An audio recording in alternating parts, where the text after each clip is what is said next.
Bonjour. Bonjour Vincent. Ah, eh bien, je t'entends et je vois que tu m'entends, donc ça, c'est déjà un bon début. C'est parfait, c'est super. Bonjour Anka. Bonjour, bonjour. Bonjour. Oups, petit Ah, cache. ça y est, on te voit. Très bien. Bah, écoutez, Vincent, on est tout déjà devrait bien 17 se personnes passer. connectées, donc c'est plutôt pas mal. Et il y en a énormément, hein. Je vous ai dit, il y en a encore une à 8h27. Bonjour à tous. A priori, tout le monde m'entend, donc c'est super. On va pouvoir commencer tranquillement le temps que les derniers puissent nous rejoindre. Donc, si vous avez un chat hein, en bas à droite, il y a deux onglets. Il y a un onglet de chat. Voilà, donc je vois que les gens ont déjà vu. Il y a également un onglet questions qui est juste à côté et qui vous permet de poser une question et qui, moi, me permettra de trouver plus facilement les questions sur lesquelles vous voulez que je réponde par rapport aux différents slides. Voilà, donc n'hésitez pas à l'utiliser. Si tu veux, L'objectif, c'est que Vincent. ça soit quand même le plus interactif possible. C'est mon premier webinaire, donc j'espère que le contenu va tenir dans le temps imparti. Donc on a jusqu'à 9h30, donc je vais essayer de faire en sorte de voir tous les points. Voilà, que vous dire d'autre? Eh bien, pour commencer, c'est un webinaire en partenariat avec l'UCC Grand Est, qui est donc Oui, finalement un regroupement, un syndicat des agences conseils en communication dans le Grand Est dont je fais partie. Donc je remercie fortement pour cette invitation à faire ce webinaire et également en partenariat avec le Club de la Presse de Strasbourg. Voilà, donc n'hésitez pas à intervenir aussi. J'ai fait en sorte que vous puissiez poser des questions directement via le micro. Donc si vous avez envie de réagir directement sur un slide, vous pouvez. Si vous avez un petit peu de bruit autour de vous, je vous conseille de couper le micro de votre côté pour pas que tout simplement tout le monde l'entende. Voilà, tout simplement. Ensuite, on va pouvoir commencer. alors moi Vincent, si tu me Oui, permets, je dis juste deux petits mots d'introduction pour oui, avec replacer plaisir. la conférence. Donc, bonjour à tous et merci beaucoup de participer en nombre à cet atelier. Ceux qui ont leur micro ouvert, n'hésitez pas à les fermer pour que ça ne fasse pas trop d'interférences. Merci beaucoup. Donc, Vincent Ledig nous fait aujourd'hui une petite présentation sur Google Ads en 2023. C'est dans le cadre du nouveau cycle d'ateliers UCC Club de la Presse qui court jusqu'au 10 février. Donc, n'hésitez pas à regarder sur le compte LinkedIn de l'UCC et celui du Club de la Presse. Vous trouverez toutes les infos et inscrivez-vous en nombre. On est ravis de pouvoir vous présenter différentes thématiques en lien avec la communication et le marketing. Merci beaucoup. Merci Marie. Écoutez, du coup, on va pouvoir commencer. À titre d'introduction, je vais me présenter rapidement. Donc, je m'appelle Vincent, je suis consultant en web marketing à Strasbourg, à mon compte depuis 2017. J'accompagne des entreprises, principalement des PME locales ou nationales, et je vais intervenir sur vraiment la partie publicité en ligne, donc Google Ads évidemment, également aussi la publicité sur les réseaux sociaux, avec une approche transverse également qui va intégrer finalement des conseils pour optimiser le site web, puisque c'est un des éléments les plus importants quand même quand on fait de la publicité en ligne, la mise en place d'un tracking des conversions bien paramétré. J'interviens aussi beaucoup en partenariat avec Eric Kolmerschlag, qui est un consultant comme moi à Strasbourg, et on a lancé une offre autour de Google Ads qui s'appelle ICO. Voilà pour la présentation. Alors maintenant, pour ce webinaire, le sujet, c'est effectivement Google Ads en 2023. Donc, j'ai essayé de faire un contenu qui va pouvoir s'adresser finalement un peu à tout le monde, c'est-à-dire des gens qui s'intéressent à Google Ads et qui veulent mieux comprendre le fonctionnement, des gens qui sont plus avancés, qui peut-être gèrent déjà des campagnes. On va pouvoir discuter des nouvelles pratiques et des évolutions récentes et qui arrivent.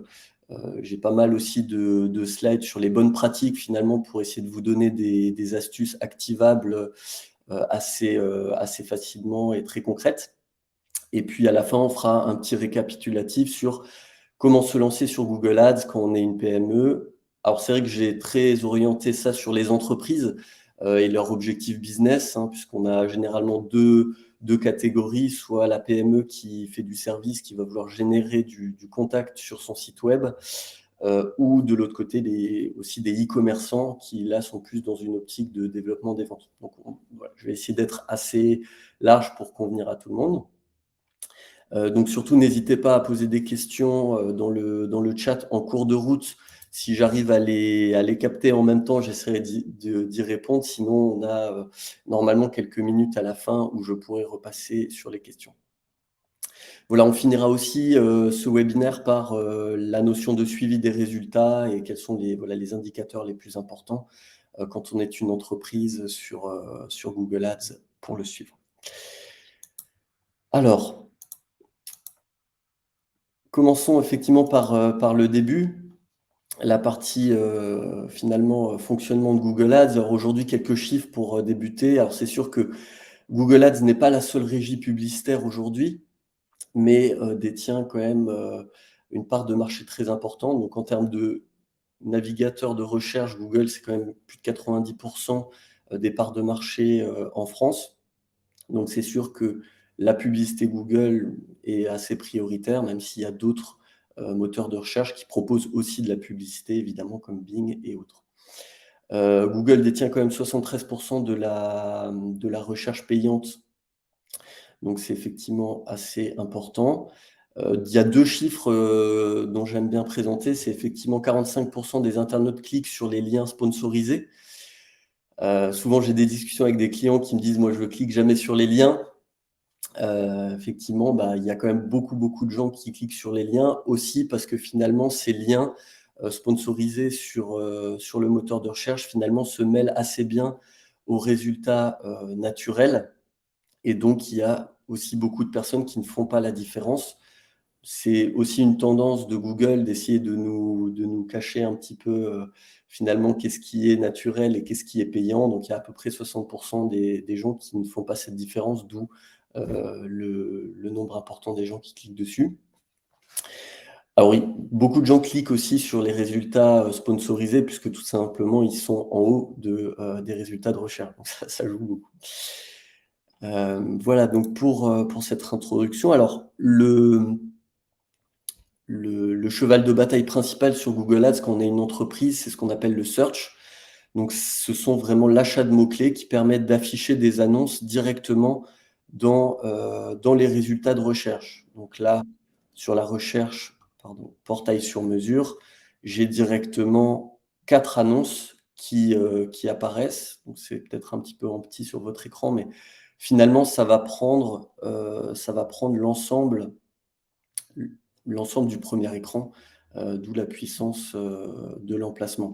Alors, la grande force du search, c'est que finalement, vous touchez les internautes au moment même où ils font une recherche, c'est-à-dire qu'ils ont une action précise. Je cherche un portail sur mesure, je suis intentionniste, entre guillemets, je cherche ça sur le moteur de recherche, c'est à ce moment-là qu'on va voir les annonces. Donc ça, c'est la grande force de ce qu'on appelle le search. Mais ce n'est pas le seul emplacement et la seule option de publicité avec Google, puisque là, on voit d'ailleurs les emplacements shopping qui sont à droite. Alors, une annonce Google Ads en search, aujourd'hui, se compose de la façon suivante. Donc, généralement, à chaque fois, hein, on a une annonce qui se compose de plusieurs parties. Les titres sont les titres en bleu que vous voyez. Il y a 3 champs de 30 caractères. Ensuite, on a les descriptions, qui sont les petites phrases en gris. À droite, on a une extension d'image qui est un nouvel élément d'annonce qui est intervenu assez récemment, il y a 1 an et demi, qui permet d'afficher des images. Et on a également des extensions qui apparaissent en dessous. Et tous ces champs sont paramétrables, évidemment, dans la campagne. Et donc, on peut vraiment mettre ce qu'on veut. Alors, avant de commencer aussi, une petite introduction. Finalement, Comment se gère une campagne Google Ads pour les gens qui peut-être n'auraient jamais commencé sur Google Ads? Eh bien, tout simplement, on a une interface en ligne. On crée un compte sur googleads.com.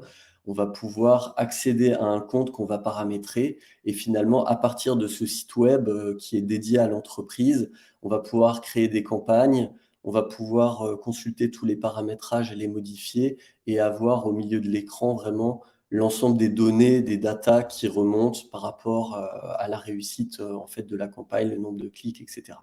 Voilà. Donc ça, c'était pour les gens qui n'avaient peut-être jamais vu l'interface Google Ads. N'hésitez pas à créer un compte pour vous familiariser avec l'outil. Alors ensuite, effectivement, aujourd'hui, la publicité Google Ads, ce n'est pas que le search.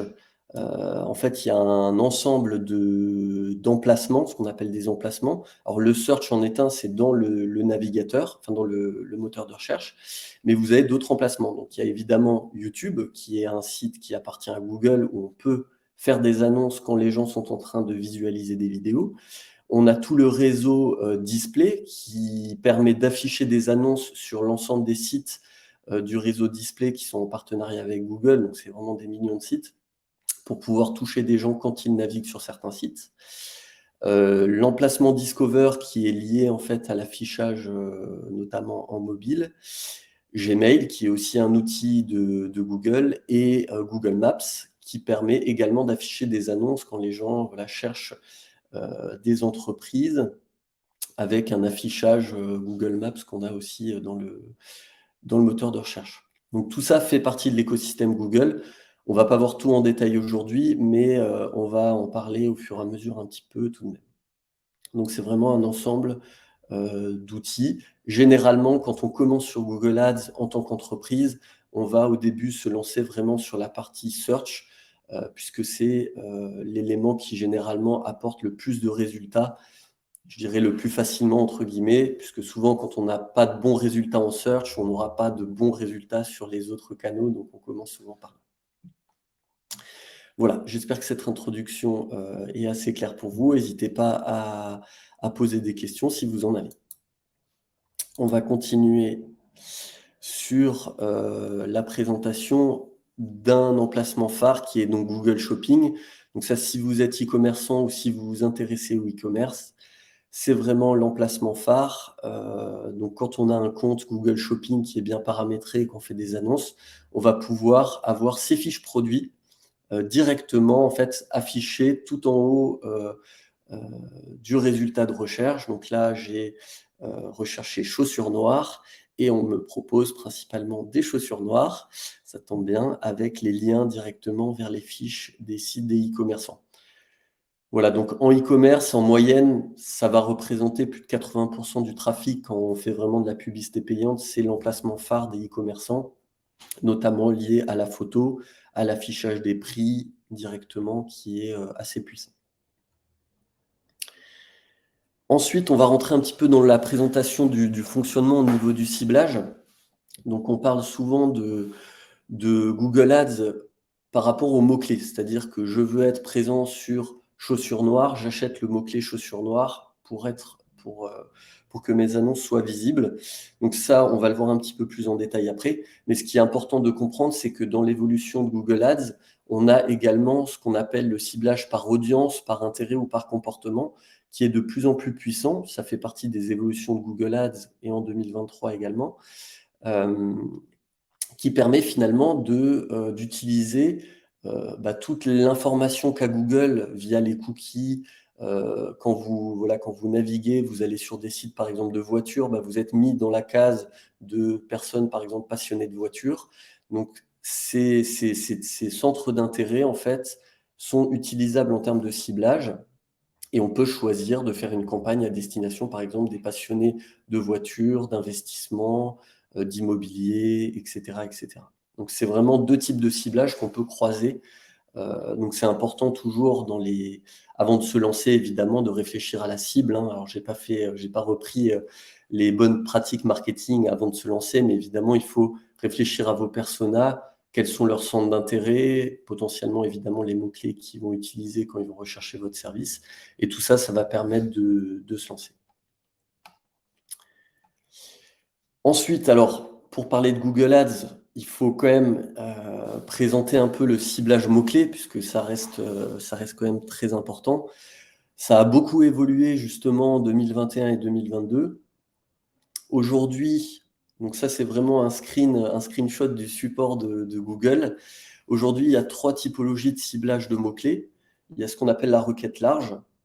Donc vous renseignez, par exemple dans cet exemple-là, service de tonte de pelouse. Si vous le renseignez en large dans vos campagnes, vous allez pouvoir être affiché sur des choses qui sont proches, voire moins proches, ce qu'on appelle une correspondance vague. Par exemple, prix aération de pelouse, ça correspond à l'univers de la pelouse, ce n'est pas de la tonte, mais c'est une requête large, donc vous allez afficher sur un ensemble de mots-clés autour de ce mot-clé. Ensuite, on a l'expression exacte qui permet d'être beaucoup plus précis. Donc, si j'ai renseigné service de tonte de pelouse avec des guillemets, c'est une expression exacte. Et donc là, on va pouvoir être affiché sur faire appel à un service de tonte de pelouse à proximité, entreprise pour tondre sa pelouse. Donc, c'est vraiment des choses qui sont très proches et qui vont rester dans l'univers de la tonte ou de tondre ou comment tondre, voilà, des choses assez proches. Et ensuite, on a le mot-clé exact qu'on utilise avec des petits crochets dans l'interface Google Ads et qui permet d'être encore plus précis. Donc là, si je rentre service de tonte de pelouse en exact, je vais pouvoir être affiché aussi sur service de tonte de pelouse, mais aussi peut-être sur service de tonte de gazon. Voilà, donc des choses qui seront encore plus proches. Donc ça, c'est le ciblage.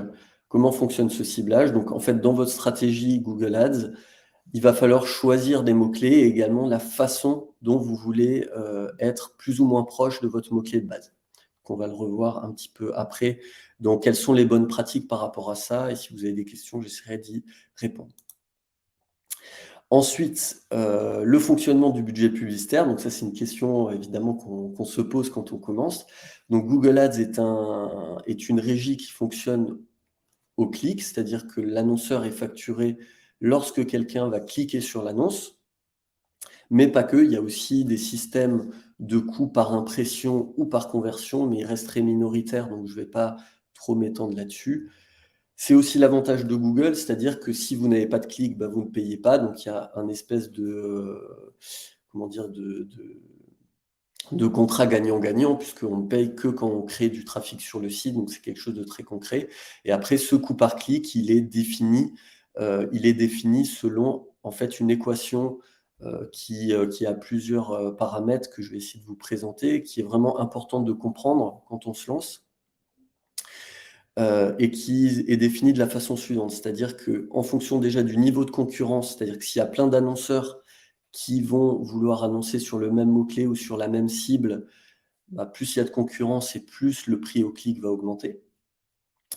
Également le niveau d'enchère, c'est-à-dire que si vous êtes en enchère manuelle, que vous n'enchérissez pas trop sur vos mots-clés, eh bien si vous avez beaucoup de concurrents qui enchérissent plus, voilà, ça peut faire monter le coût au clic, donc il y a ce paramètre-là. Également la qualité de l'annonce, donc comment sont paramétrées vos campagnes? Est-ce que votre annonce, elle est pertinente? Est-ce que les mots-clés que vous visez, par exemple service de tonte de gazon, est-ce que dans votre annonce, on retrouve ces mots-clés-là? Est-ce que c'est pertinent au niveau des arguments? Et le dernier point, un des derniers points, c'est vraiment le site web. C'est-à-dire que, par exemple, si on veut annoncer sur service de tonte de gazon, il faut rediriger les gens vers une page qui va présenter ce service, qui va utiliser les mêmes mots-clés, la sémantique sera cohérente et donc Google va pouvoir s'assurer de la pertinence finalement de votre site web. Donc c'est vraiment tout un cheminement en fait de l'achat du mot-clé, de votre annonce et de votre site web qui est pris en compte.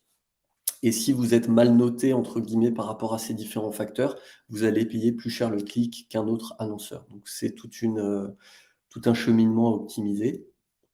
Donc, aujourd'hui, sur Google Ads, en moyenne, les coûts au clic ils sont entre 1 et 2 euros, mais ça peut être moins. Évidemment, on a pas mal d'annonceurs qui sont à 0,5 ou 70 ou même 20 centimes. Ça va dépendre du volume aussi de recherche. Si vous avez peu de volume de recherche sur le mot-clé avec beaucoup de concurrence, forcément, le coût au clic va être beaucoup plus cher. Aujourd'hui, il y a des secteurs sur lesquels le coût au clic est très élevé, hein. Ça peut monter à 50, 100 euros dans les domaines de l'assurance, du crédit, du rachat de crédit, de la serrurerie, de la plomberie, tous les services un peu d'urgence aussi comme ça. Donc voilà, chaque secteur est vraiment particulier. Il n'y a pas vraiment de secteur qui fonctionne comme l'autre. Alors, voilà sur le fonctionnement publicitaire. Donc ensuite, pour résumer un petit peu les stratégies d'enchères, aujourd'hui sur Google Ads, vous avez plusieurs façons d'enchérir justement par rapport à ça. Alors, je vais faire une brève présentation parce que ça peut être assez complexe, mais pour être complet, c'est important d'en parler. Donc, parce que l'évolution de Google Ads en 2023, c'est aussi beaucoup des évolutions de stratégies d'enchères. Alors, l'enchère historique que tout le monde a connue depuis des années, c'est ce qu'on appelait l'enchère manuelle. Donc, on va définir pour chaque mot-clé quel est le prix au clic que je suis prêt à payer pour avoir une visite sur mon site. Et ensuite, on a l'apparition des enchères automatiques. Donc ça, c'est vraiment un phénomène qui est arrivé il y a déjà, on va dire 2 ans, 2-3 ans, et qui est en train de s'imposer. Donc on a l'enchère manuelle optimisée avec une touche d'algorithme. On a l'enchère automatique avec ou sans objectif de résultat, puisque aujourd'hui, on peut dire à Google gère-moi les enchères et mon coût au clic, mais par contre, moi, ce qui m'intéresse, c'est d'avoir par exemple, un coût par formulaire de 20 euros, de 50 euros. Donc là, on va pouvoir essayer de driver les algorithmes. Donc ça, c'est vraiment une évolution de Google Ads vraiment très, très forte sur les enchères intelligentes et automatiques qu'il faut réussir un petit peu à comprendre et à driver par rapport à son business. Voilà, on a également pour le e-commerce des enchères intelligentes où on peut driver en fonction du ROI cible, c'est-à-dire j'ai un calcul de marge, donc je sais que pour être rentable, il me faut un ROI de 3, et je vais l'indiquer à Google. Donc on verra plus à la fin de cette présentation les KPI de ROAS ou de coût par prospect. Voilà, ça fera écho à ça. Mais donc, il y a effectivement beaucoup d'options possibles. Et c'est vrai que quand on se lance, c'est un petit peu la question finalement, dans cette jungle de paramétrage, voilà, qu'est-ce qu'on active en premier ou pas? Donc, on va essayer d'y répondre un petit peu au fur et à mesure. Voilà, donc il n'y a pas encore de questions, donc je continue. Alors, on va rentrer dans le vif du sujet sur les évolutions donc, de la plateforme. On a encore une demi-heure, ça devrait aller en termes de planning. Alors, comment c'était avant? On va dire, il y a encore 2-3 ans, donc je vais vous parler d'une évolution qui s'installe depuis 2 ans et qui est en train de prendre vraiment le pas. En fait, avant, on choisissait un canal d'acquisition et on avait une typologie de campagne dédiée. Donc, je veux faire du search, je fais une campagne search. Je veux faire du shopping, je fais une campagne shopping. Je veux faire du display, je fais une campagne display. Tout était vraiment bien segmenté, principalement avec des enchères qui étaient manuelles, où on pouvait vraiment contrôler le prix du clic qu'on allait payer. On avait également un ciblage de mots-clés qui était très précis, c'est-à-dire que si je veux annoncer sur service de tonte de pelouse, et ben en fait, je peux annoncer uniquement sur ce mot-clé-là. Et du coup, avant, on avait une pratique en tant qu'annonceur ou consultant, c'est qu'on pouvait du coup vraiment segmenter sa campagne par mots-clés de façon très précise parce que voilà, l'algorithme, enfin le Google Ads allait vraiment respecter ces mots-clés-là de ciblage, et c'est une des évolutions qu'on connaît, c'est qu'on a moins en moins la main finalement sur le ciblage des mots-clés. Donc aujourd'hui, on a de plus en plus de campagnes qui sont ce qu'on va dire multicanales. Par exemple, on a une nouvelle campagne depuis 1 an et demi qui s'appelle Performance Max et qui est en fait une campagne qui annonce sur tous les emplacements à la fois. Deuxième changement aussi assez récent qui est en train de s'installer vraiment, c'est le ciblage large, c'est-à-dire que Google pas nous impose, mais nous recommande fortement un ciblage large et qui a pour promesse en fait de laisser finalement l'algorithme identifier les requêtes sur lesquelles on va avoir le meilleur taux de conversion, le plus de ROI, parmi toutes les requêtes finalement que Google va pouvoir tester. Donc c'est vraiment une évolution d'essayer de laisser la main à l'algorithme pour qu'il trouve les mots-clés les plus intéressants. Puisque c'est vrai qu'avant, on pouvait tout maîtriser, mais on avait aussi cet inconvénient, c'est que finalement nos tests se limitaient un petit peu à nos idées, puisque des fois on faisait des ciblages très précis. Donc la promesse un peu de cette évolution, c'est que l'algorithme finalement est plus puissant et va pouvoir vraiment identifier les variantes de requêtes les plus intéressantes pour nous. Mais bon, ça a aussi ses limites, mais en tout cas, c'est les évolutions actuelles de la plateforme. Donc ça, une autre conséquence, c'est qu'on arrive à une simplification un petit peu des campagnes, puisqu'on a des campagnes qui sont un peu plus fourre-tout, sur lesquelles on a moins la main et il faut réussir à jongler avec ça, et quand même de s'y retrouver, en fait. Donc par rapport à ça, effectivement, il y a des mises en garde assez importantes. Déjà, effectivement, c'est une simplification apparente qui est pas forcément évidente au niveau des résultats, puisque ça nécessite quand même de mieux comprendre aussi ce qu'il y a derrière la machine entre guillemets.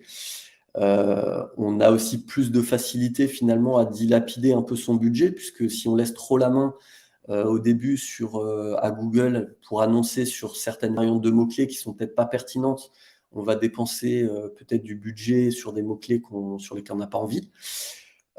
Et donc il faut faire attention un petit peu à ça et ne pas forcément accepter, toutes les recommandations qui sont faites par Google, notamment sur le ciblage large, qui peut être un petit peu hasardeux au début. Donc les pièges à éviter, c'est effectivement cette partie ciblage.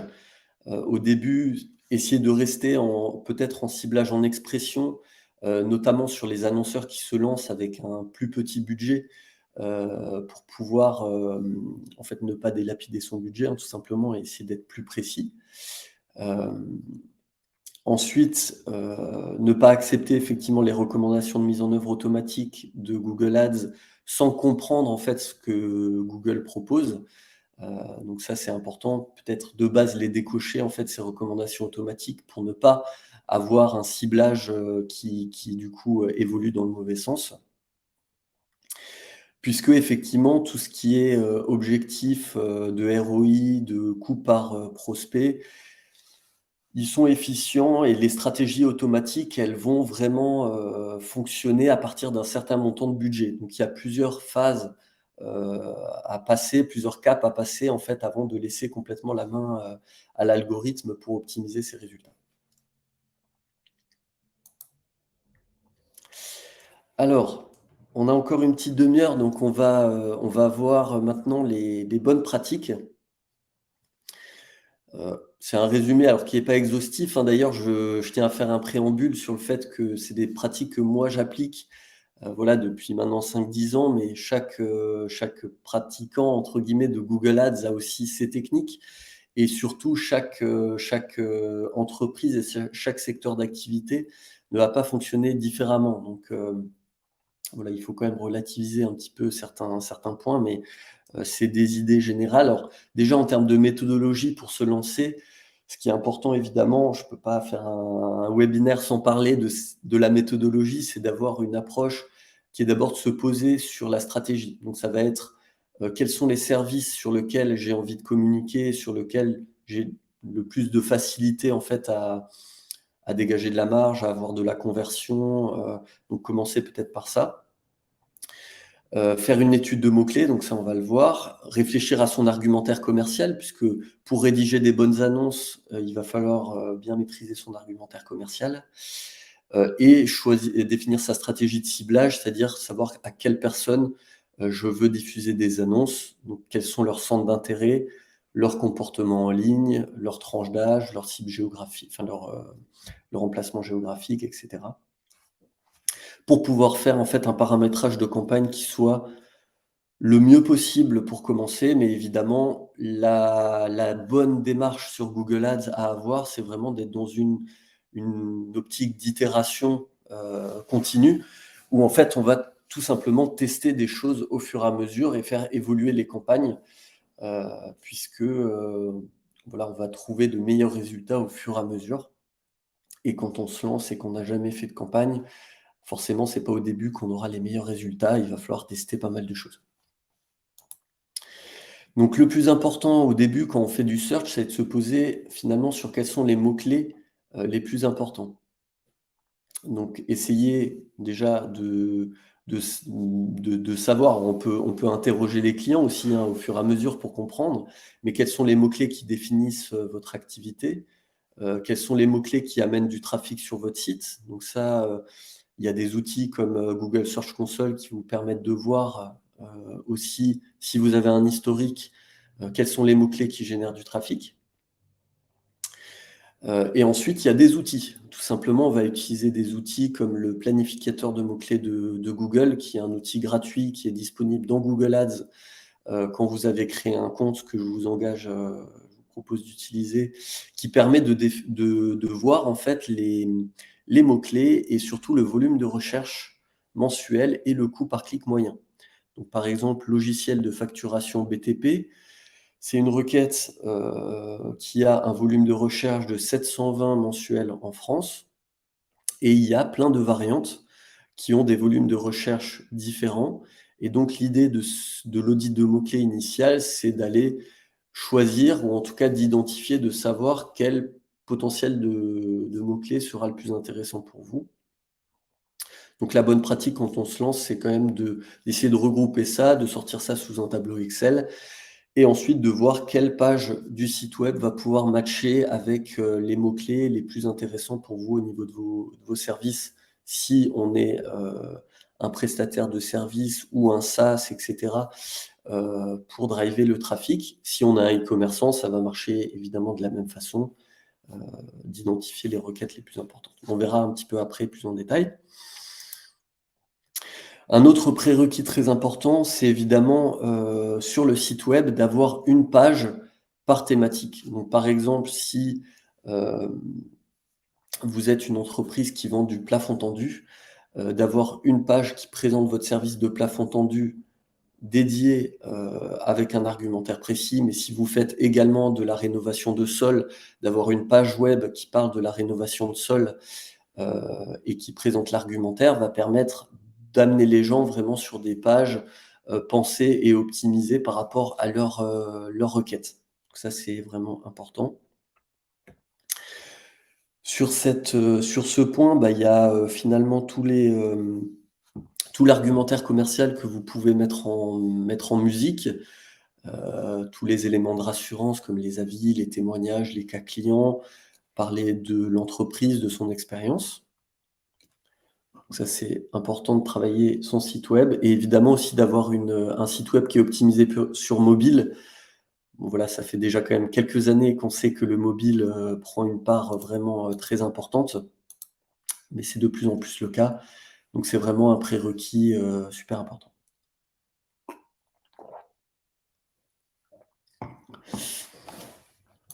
Voilà pour les bonnes pratiques en prérequis. Ensuite, point plus technique, c'est finalement, le tracking. C'est-à-dire qu'on cherche à avoir un résultat sur le site web quand on crée du trafic sur le site web.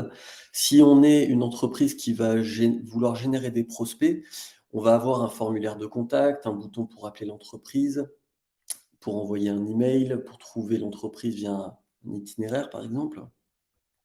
Donc tout ça, c'est des éléments qu'il faut traquer et donc généralement via un outil comme Google Tag Manager, on va paramétrer ça pour qu'en fait, une fois que la personne, par exemple, remplisse le formulaire, cette information puisse remonter dans vos campagnes Google Ads et également sur Google Analytics pour qu'on puisse savoir, voilà, la campagne a dépensé tant de budget et ça a généré, par exemple, 3 formulaires. C'est une information qui est super importante pour apprécier les résultats. Quand on est en e-commerce, on va paramétrer le suivi de l'ajout au panier, paiement initié, donc c'est les personnes qui commencent à mettre leur carte bleue, l'achat évidemment, et surtout la remontée de la valeur de conversion, c'est-à-dire le chiffre d'affaires. Par rapport à une campagne par exemple Google Shopping, je vais avoir envie de savoir combien j'ai eu de commandes, mais aussi quelle est la valeur de ces commandes pour calculer le ROI de ma campagne. Donc ça, c'est un élément aussi très important qu'il faut faire en amont, qui fait partie des prérequis importants avant de lancer la campagne. Et évidemment, une bonne pratique très importante. L'utilisation des mots-clés, donc c'est ce qu'on avait vu avant, hein, requête large, expression ou exact. Donc là, je vais prendre un exemple d'entreprise qui vend des services de pose de plafond tendu. Donc on va pouvoir insérer concrètement dans l'interface de Google Ads différents mots-clés pour vous montrer un petit peu comment ça se présente. Donc toile plafond tendu avec les guillemets, donc c'est un mot-clé en expression. Ensuite, on a des variantes proches qu'on va intégrer. Là, on voit que Google nous recommande la requête large. Donc voilà, c'est vraiment des choses qu'on voit de plus en plus dans l'interface et en 2023, ça sera encore davantage. Il faut vraiment analyser, est-ce que c'est intéressant de passer en requête large? Ça peut l'être, mais à ce moment-là, il faut faire un test à part pour voir effectivement si ça apporte des résultats, mais pas forcément passer tout de suite en requête large si vous avez des campagnes, par exemple, qui marchent déjà avec un ciblage précis. Ensuite, une bonne pratique, c'est vraiment d'analyser les termes de recherche. Sur Google Ads, une fois que vos campagnes sont lancées, vous pouvez accéder à un onglet qui s'appelle termes de recherche, hein, tout simplement concernant le search. Et par exemple, sur un mot-clé comme toile tendue plafond, on va pouvoir avoir des expressions et variantes proches qui vont permettre l'affichage des annonces, qu'on n'a peut-être pas forcément imaginé, hein, mais du coup, on va pouvoir voir concrètement quels sont les mots-clés précis qui ont permis d'afficher les annonces et de générer les clics. Donc ça, c'est un élément alors qui a toujours existé, hein, ce n'est pas du tout une nouveauté 2023, mais qui permet aujourd'hui, encore en 2023, de comprendre qu'est-ce qui amène le trafic et de vraiment faire une analyse poussée par rapport aux résultats. Et qui permet également de savoir quels mots-clés on veut exclure. Donc ça, c'est une bonne pratique qu'on verra après, puisque quand on fait cette analyse, on peut aussi voir des mots-clés qu'on n'a pas envie, et à ce moment-là, on va les exclure. Donc généralement, je dirais qu'en fonction du budget qui est dépensé, il faut passer plus ou moins fréquemment sur les termes de recherche pour essayer d'exclure et d'ajouter des mots-clés au fur et à mesure de l'optimisation d'un compte. C'est une bonne pratique qui est assez importante. L'exclusion de mots-clés, voilà, on y vient. Donc là, par exemple, à droite, vous avez un ensemble de mots-clés qu'on va exclure de base. Par exemple, c'est toutes les requêtes liées à l'emploi, puisque par exemple, pour reprendre l'exemple du plafond tendu, je peux très bien avoir quelqu'un qui va taper formation plafond tendu. Et le mot-clé formation, si je ne l'ai pas exclu, il pourra permettre l'affichage des annonces. Mais comme je veux, moi, des prospects et pas des candidats RH, je vais exclure toutes les variantes, par exemple, liées à l'emploi. Vous pouvez également faire attention à exclure des mots-clés liés à des villes. Si vous êtes une entreprise qui agit localement, par exemple dans le Grand Est, mais que vous ne proposez pas vos services à Toulouse, vous pouvez très bien avoir des gens quand même dans le Grand Est qui vont chercher une entreprise qui agit à Toulouse. Et à ce moment-là, il faudra exclure les mots-clés des villes qui ne sont pas dans votre zone. Ce n'est pas un problème qu'on a quand on annonce en national, évidemment. Donc voilà, chaque cas est un petit peu différent. Donc c'est pareil avec les requêtes autour des pays. Les requêtes autour des noms des concurrents, c'est évidemment aussi bien de les exclure si vous ne voulez pas afficher sur les mots-clés concurrents. Puisque par exemple, quelqu'un pourrait taper plafond tendu avec le mot-clé d'un concurrent parce qu'il recherche un concurrent. Donc ça, vous pouvez décider vraiment d'afficher ou pas sur le mot-clé concurrent.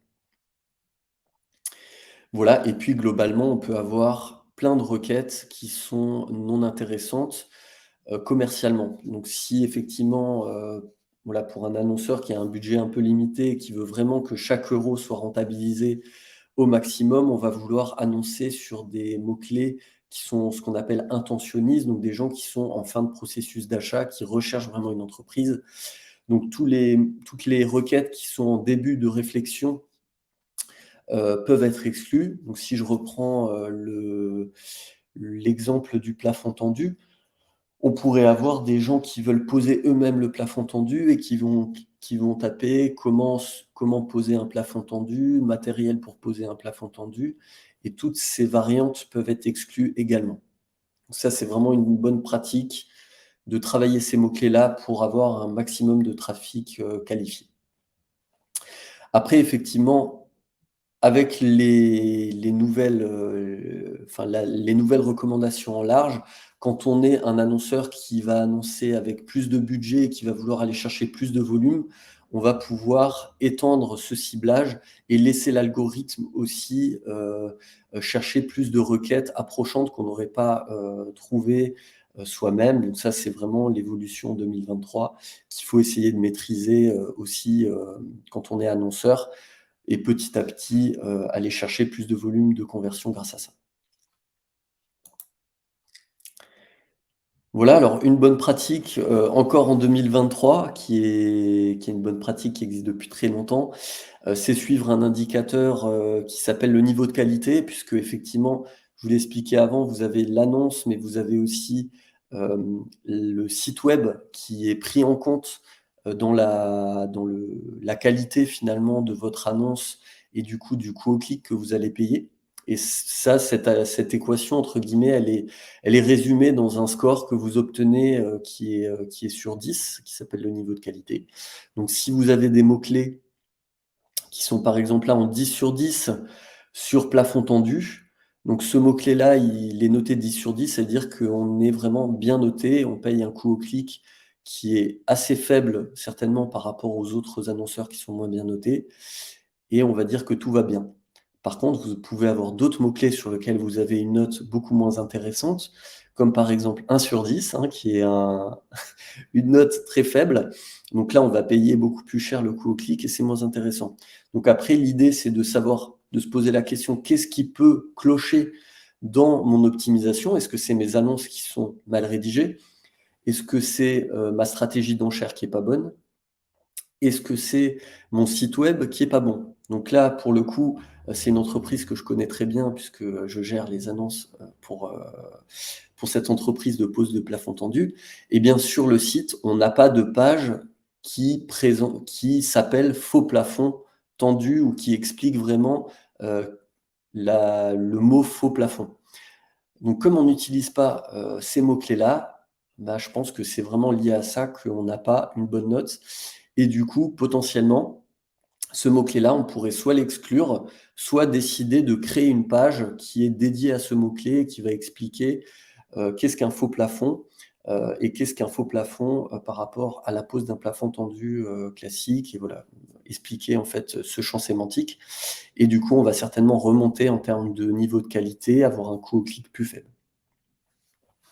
Donc ça, c'est vraiment des bonnes pratiques d'optimisation et ça fait partie des éléments les plus importants à regarder.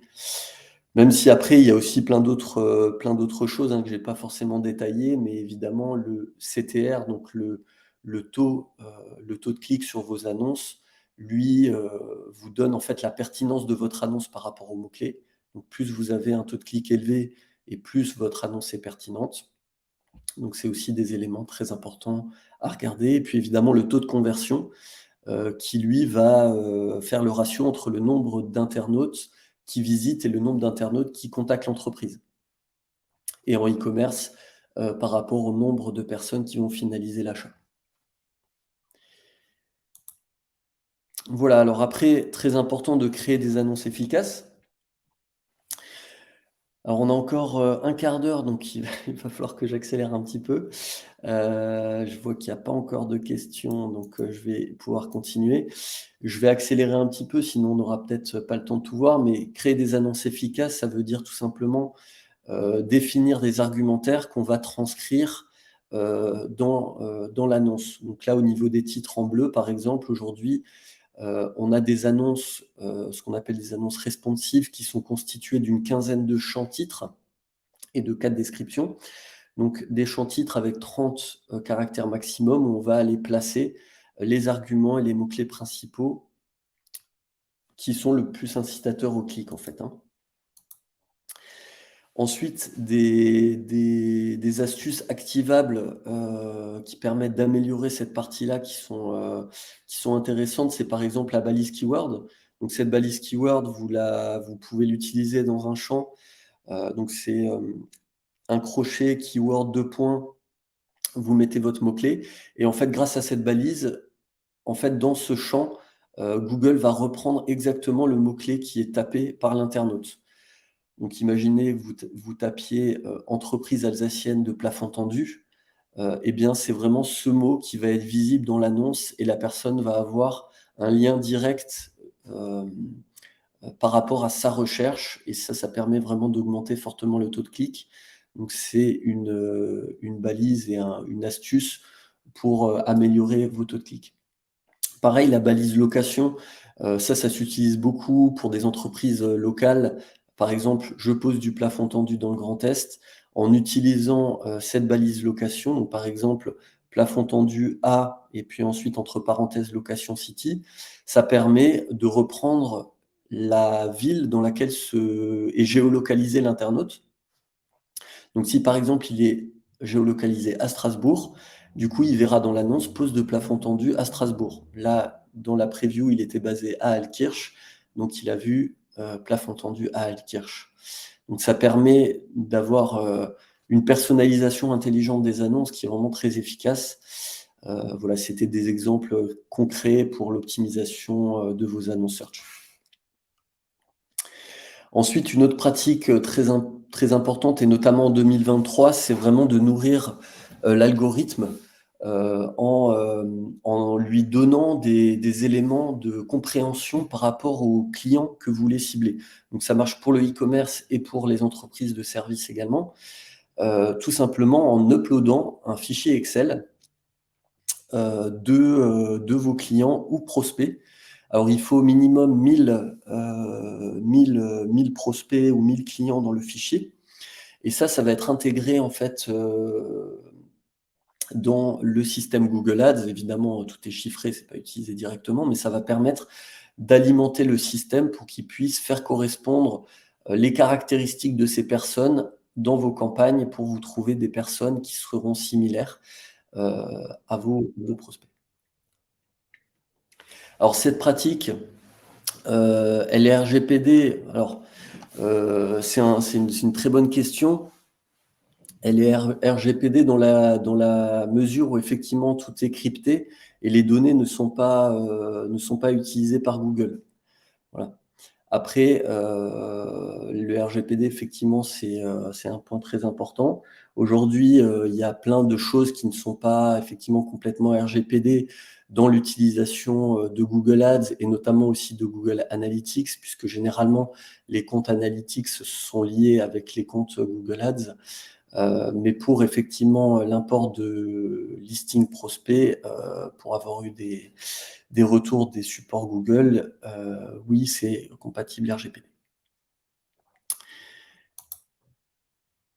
Se lancer sur Google Ads, alors pour résumer entre guillemets, un peu un débrief puisqu'on arrive un peu en fin de temps de ce webinaire. Si aujourd'hui vous réfléchissez à vous lancer sur Google Ads ou peut-être vous êtes déjà lancé, en résumé finalement, il y a tous les prérequis qu'on a vus au niveau du site web qui sont très importants. Si vous voulez vous lancer, j'aurais tendance à conseiller de commencer par le search ou le shopping, évidemment, si vous êtes en e-commerce, et d'avoir un premier test sur ces emplacements phares qui sont normalement les plus faciles à maîtriser au début. Travailler des mots-clés les plus chauds, entre guillemets, commercialement, par rapport à vos clients cibles idéaux. Si vous êtes en e-commerce, réfléchir aussi à quels sont vos produits sur lesquels vous avez les meilleurs résultats et commencer par ça. Parce que c'est toujours plus facile d'avoir des résultats sur des éléments sur lesquels on a déjà des données. Et puis ensuite, aller étape par étape et monter graduellement le budget avant de passer sur une phase 2 où vous allez pouvoir tester des mots-clés plus éloignés, tester des stratégies d'enchères automatiques, peut-être tester le ciblage large pour aller justement utiliser les nouvelles performances de l'algorithme de Google et aller cibler beaucoup plus de gens. Donc ça va permettre de scaler votre compte et d'avoir beaucoup plus de volume si vous voulez dépenser plus pour avoir plus de résultats. Et tester après les autres emplacements, donc le display notamment, évidemment aussi YouTube avec la vidéo qui est vraiment très intéressante aujourd'hui en termes de possibilités de ciblage, et évidemment les nouvelles campagnes qu'on appelle Performance Max, qui permettent d'avoir une campagne qui va adresser l'ensemble des emplacements sans que vous ayez besoin de faire des campagnes dédiées et des optimisations dédiées à chaque emplacement. Après, il faut un certain budget pour les faire tourner correctement, mais ça peut se tester au fur et à mesure. Alors, pour répondre aussi concrètement souvent à des questions qu'on me pose, avoir aujourd'hui, se lancer sur Google Ads quand on est une PME, la plupart des gens que j'accompagne, elles ont évidemment des budgets limités. Donc, on me pose la question: quel est le budget moyen d'une campagne Google Ads? J'allais y répondre. C'est les questions qu'on me pose souvent. Une entreprise qui se lance, généralement, elle va pouvoir tester à partir de 500 € par mois, et les PME, généralement, se lancent entre un budget de 500 et 1 000 € ou 3 000 € par mois maximum. Ça permet déjà de tester pas mal de choses. Après, évidemment, quand on annonce en national et qu'on a vraiment des objectifs plus importants, on va pouvoir augmenter beaucoup le budget. Mais on peut déjà se lancer avec ce type de budget.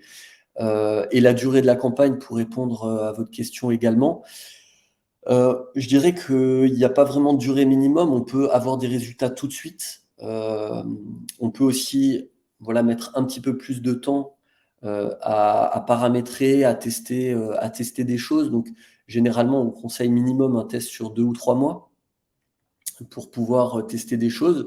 Mais vous avez aussi des campagnes qui peuvent marcher au bout de 2 semaines, et savoir que ça va être viable, mais chaque cas est différent. Mais je dirais au moins se lancer avec un objectif de tester sur 2-3 mois pour pouvoir tester différentes stratégies. Alors effectivement, quand on a un budget de départ qui est par exemple inférieur à 2 000 € par mois, je dirais que moi, j'ai quand même une pratique qui est de ne pas commencer à vouloir justement utiliser tout de suite le ciblage large et tout ce que nous préconise Google, parce qu'on va avoir quand même une phase d'apprentissage qui va être beaucoup plus long. Et ce qu'il faut savoir, c'est que toutes ces recommandations et ces évolutions d'algorithmes, elles fonctionnent, mais elles fonctionnent d'autant mieux que vous avez un budget important. Et avec un petit budget, enfin un budget entre 500 et 2 000 €, c'est pas forcément un petit budget pour une petite entreprise, ça peut déjà être un budget correct.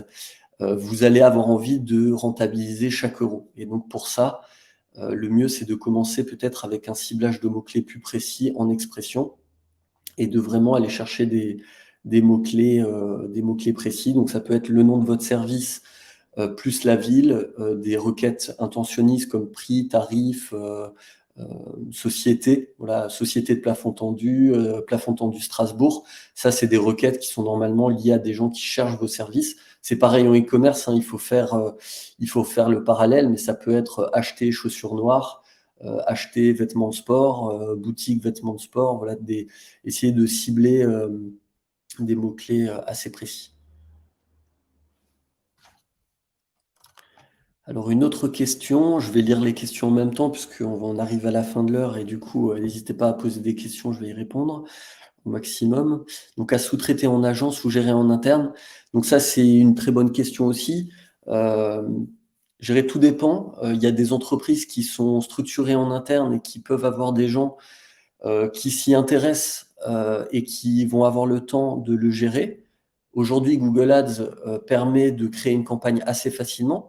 Donc, il n'y a pas de grosses barrières techniques à l'entrée, même s'il faut quand même maîtriser certains éléments. Mais quelqu'un qui s'y intéresse et qui va passer le temps et qui va se former peut potentiellement réussir à gérer des campagnes. Après, l'avantage de sous-traiter à une agence ou à un freelance, c'est qu'on va bénéficier de son expérience et on ne va pas forcément investir tout de suite dans une internalisation de cette partie. Donc voilà, il y a des avantages et des inconvénients à toutes les situations, c'est à étudier au cas par cas. J'espère que j'ai répondu à la question. Sinon, n'hésitez pas à poser une question plus précise. Voilà, alors pour finir, je voulais parler quand même de KPI et d'éléments à suivre. Je vais essayer de finir là en 5 minutes. Je vois qu'il n'y a pas d'autres questions, donc je continue. Alors quand on est effectivement sur un site de génération de prospects, ce qu'on va avoir envie de suivre, c'est finalement le volume de prospects et donc par rapport au coût, de ma campagne, finalement combien j'ai généré de prospects. Enfin c'est assez, simple comme ça, dit comme ça, mais moi des fois quand je travaille sur des comptes, je me rends compte que certains annonceurs n'ont même pas forcément cette information-là pour X raisons. Soit un tracking qui est mal paramétré, des campagnes, voilà, des tableaux de suivi qui sont mal paramétrés. Donc en fait, l'idée, c'est de savoir, par exemple, j'ai un taux de conversion de 1 % sur le site, j'ai un budget de 500 € avec un coût par clic de 50 centimes, donc je vais avoir 1000 visites. Donc si j'ai 1000 visites et que j'ai par exemple 10 formulaires, donc 10 prospects générés, ça veut dire que le coût par prospect sera donc de 50 €. Donc ça vous donne une idée vous avez une idée très concrète en fait du coût par prospect, c'est-à-dire combien je dois dépenser sur Google Ads pour générer un prospect. Et donc ça, c'est vraiment super important puisque quand on va commencer sur Google Ads avec un certain budget, on va essayer de le faire évoluer en fonction des résultats. Est-ce qu'aujourd'hui, 10 prospects, ça suffit pour alimenter mon équipe commerciale? Est-ce que j'en veux 20 ou 30? Est-ce que je vais augmenter le budget, réduire le budget? Est-ce que 50 € par prospect, c'est trop cher, pas assez cher? Ça, c'est vraiment des problématiques business sur lesquelles il faut se poser à partir de 1 mois, 2 mois, 3 mois de campagne. Quand on a ces données-là, on peut vraiment se poser des questions voilà, de stratégie par rapport à ce pilotage.